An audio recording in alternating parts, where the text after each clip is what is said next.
Hello, everyone. It's my honor to be here moderating this table with Philips and Interface Floors. The table is called Transforming Giants. And what we are all aware right now is that we need better systems. We need better systems in health. We need better systems in education. We need better systems in energy, mobility, housing. And what we've learned is that no single actor, no matter how big it is, can actually change a system. But at the same time, we've discovered that there are some giants that are able to transform themselves and then, by like a snowball, be able to transform not only themselves, but transform their industries and transform even other systems afterwards. It's my pleasure to introduce you to Laetitia Boucher, who is the regional manager for Southern Europe of Interface, and she's been sailing for very long, and she's afraid that winds are changing with the climate change, and she'll tell us more about it later. And it's my pleasure to introduce Robert Methke, who is the head of sustainability of Philips, and who is a musician as well, who was playing the violin in Amsterdam some years ago. And he's actually afraid of climate change as well, because he's living in a small island below sea level. So, being that said, I would like to report together in creating a narrative about how giants how can transform themselves, transform the industries, and affect other systems as well. And we've learned that the first step is internal change, no? Getting a vision, getting leaderships, thinking about new business models, getting the shareholders to buy in, getting employees to get energized. How did this happen in the case of Interface, Letitia? Well, all began 27 years ago now with our founder, Ray Anderson, who created Interface in the 80s. And in 1994, we had a question from a customer who was asking what we were doing for the environment. And at the time, we didn't have any answer because we were not doing anything. And well, Ray Anderson really wanted to give an answer and have an answer for the next customer who will ask it again. And he was really inspired about Paul Oken's book, The Ecology of Commerce, who is explaining how to switch, the linear model, meaning that you extract, you transform, you throw to a circular one. And for Ray, it was really revelation. He thought that he was working in a very petroleum intensive or oil intensive industry, as we are manufacturing carpet. And well, he wanted to change the whole model, his business model to move to a circular model. And he had this powerful vision. I think he had a lot of charisma and so on, but we had to embark everyone. So this is true that he was the leader on this, but we tried to find ways to embark shareholders, employees, suppliers, and of course, customers, all stakeholders from our value chain. So I think the most important thing was to grow awareness of our stakeholders. And to do so, you have to explain, to train them, to explain what is climate change, what are the issues and how to solve it. And this is, I think, the main driver or levers to manage to engage people and to make to embark people. And then also, of course, quick wins are really, really important, meaning that you have to show very quickly that it is working. It is, you have return on investment, for example. In fact, during the first 2 years, when we decided to switch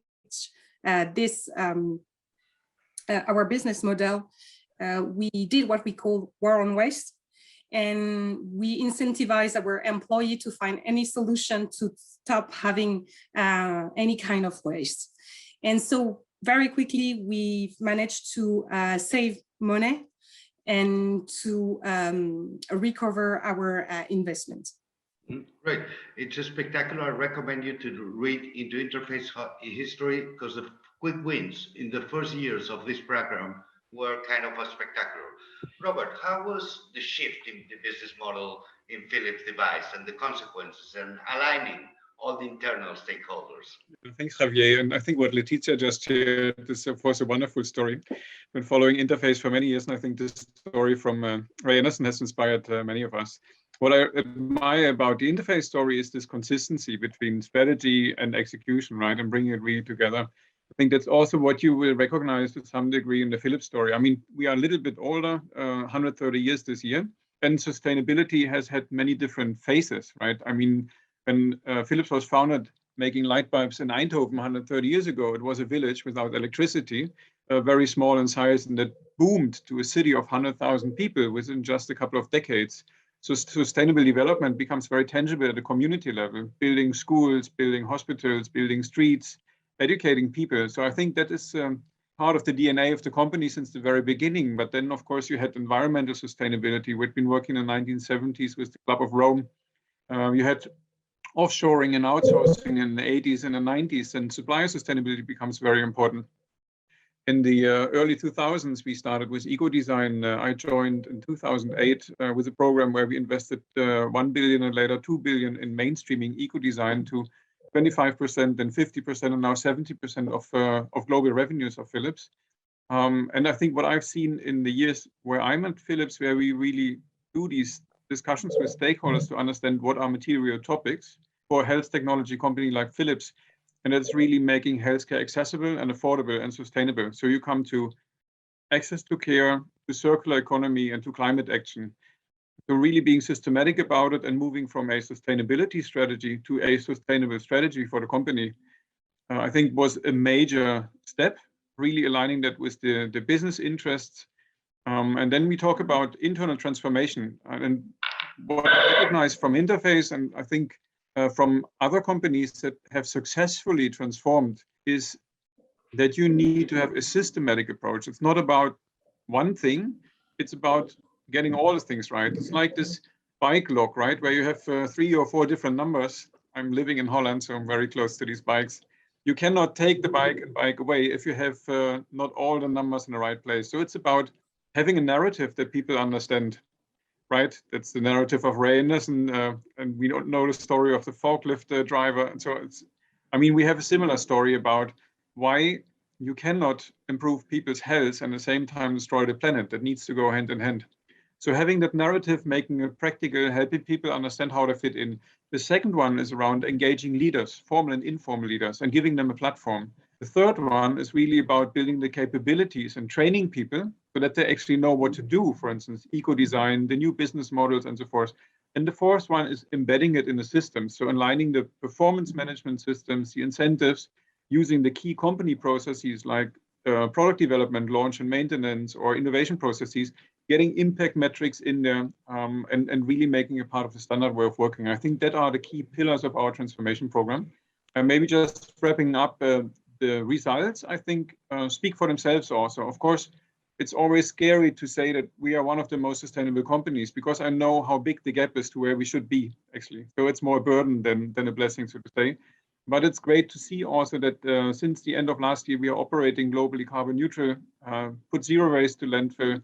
70% of revenues come from green products, and we will bring that to 100% in the next years.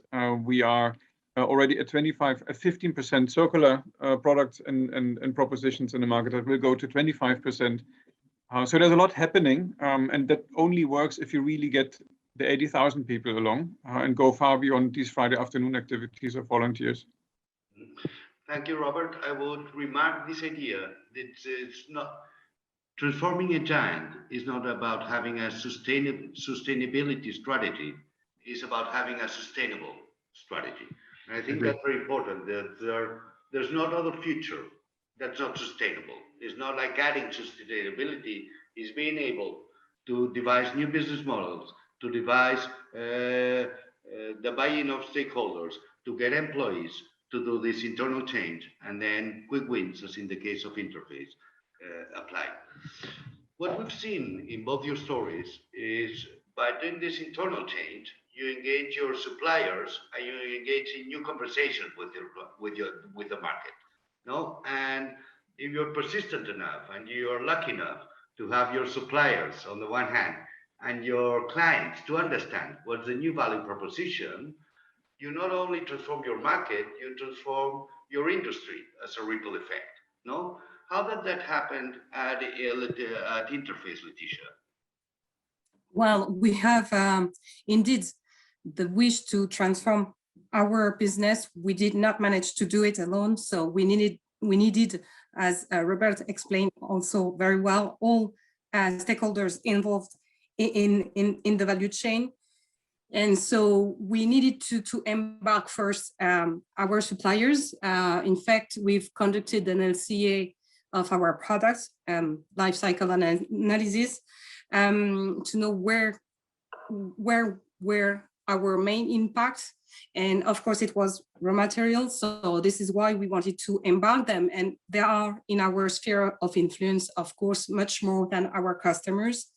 So this is the reason we've first work at home in our factories to reduce their emissions. And then we've turned to our suppliers, asking them to give or to offer solutions that circular solutions, meaning that we wanted to work with recycled contents, or we also looked into waste from other industry to see how we can transform it like nature does.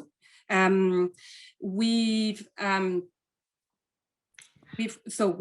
tried to embark them, and this is true that not all of them understood what we wanted to do at the beginning, but we had some who heard us and who tried to find solutions to give, to offer us or supply recycled content and now bio-based. So what is interesting is that they've tried to learn about what we were trying to do and to apply the same thing, to find solutions together and to give very low carbon solutions. For example, we've managed to reduce the carbon footprint of our product by 76% since Cradle to Gate, since 27 years now. And for carpet tile, we are using 62% of recycled and bio-based content. It's going to increase, of course, because we have new technology with bio-based components that allows us to lower our carbon footprint, but also have higher content of recycled and bio-based content. When you make this improvement with your suppliers, they become available to your competitors and they become available to adjacent industries, don't they? Exactly. Exactly. This is what we call the ripple effect. Indeed, we ask for something, we benefited, of course, of it, but all the market will benefit afterwards of, for example, recycled yarn. But there's a lot of other technologies that we've managed. For example, the PVB, the little plastic that are on your car and windows.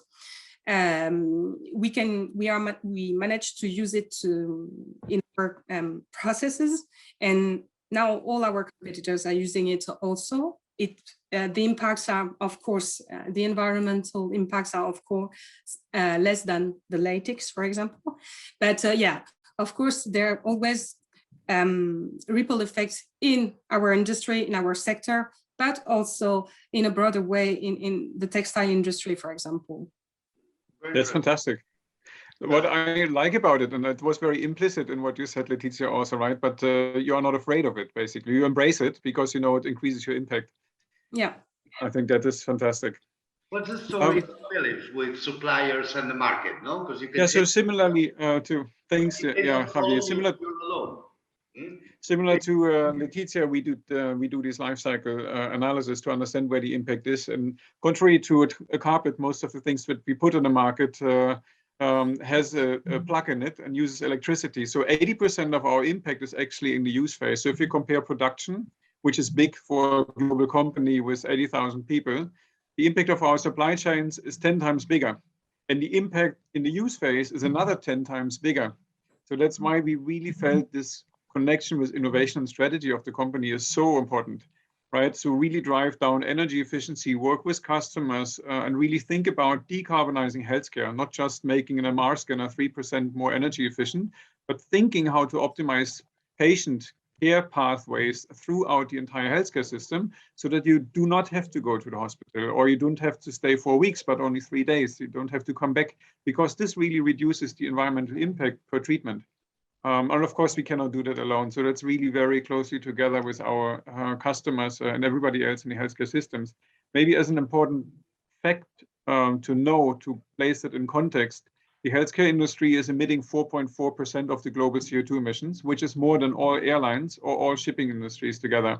So it's insane. Nobody talks about it, but it's extremely polluting. And if we want to make it accessible to the other half of mankind, 3.5 billion people that do not ever see a doctor, we need to do something about the environmental impact first. Now, maybe the last thing you also asked about challenges, Javier. So one of the things that we did in our supply chain is we developed an approach that's called beyond auditing. So a lot of people do audit, and then you get socially desirable answers, but the reality doesn't really change. So you're looking at a safe but intransparent smoke screen, so to say. And we really went there and told them we want to know what's cooking, and we are not interested in where you are today, but we want to have serious commitment to move up. Now, that was to implement that was really, really challenging, because you see really, really big issues also in terms of environmental pollution or labor circumstances also. And that costs us a lot of points in terms of Dow Jones Sustainability Index assessments or what in the first years. And by now, I'm really happy to say that the RBA, the Responsible Business Alliance, is adopting this way of working as a world standard. But it took a while, and it really was painful to understand, make people understand that it's important to see and embrace the bad things if you want to improve them. I believe very many times change, and both the stories explain that, is like the Tour de France. They all go together in the peloton, and then when it becomes steep, some of them are able to accelerate the path and others fall behind. But those who accelerate, no, are the ones who help this new ecosystem that you're building make change, no? And what's fascinating as well in your stories is that once you've been able to do this internal change, once you've been able to put your suppliers and your market into a new conversation, you're even have energy to enable third industries to inspire for change, to provide tools for change, to become missionaries of change, no? And you've got a special program for that at Interface, don't you? To inspire others, you mean? To inspire other industries to do the same cycle of change you've been doing yourselves. Yeah, in fact, this is part of one of our strategy pillars to conduct the industry revolution. This is how we call that. And indeed, we are trying to grow awareness of the most people we can, meaning that, for example, I am trying to explain to our customer what we are doing, because it's not very easy to understand how we manage to manufacture carbon negative product, for example, cradle to get, thanks to bio-based components. And so I try to explain them what is the carbon, why we are so much into this, what is the cycle of how it is working, what are its impacts, issues, and so on, what is photosynthesis, for example, to explain how carbon sequestration works. Well, I'm doing a lot of awareness to our customers, to our employees, of course, and we are also talking a lot to different industries and to a lot of different schools around the world to explain what we are doing and to embark everyone, because we know that we have to really fight against climate change. We see it now with COP26, and we know that we are in a climate emergency today, and we have to adapt ourselves. It's not about carpets or buildings, it's about the world, no? Yeah, Robert, how do exactly. you go about everything you learned, for example, about saving energy throughout the life cycle you've told us?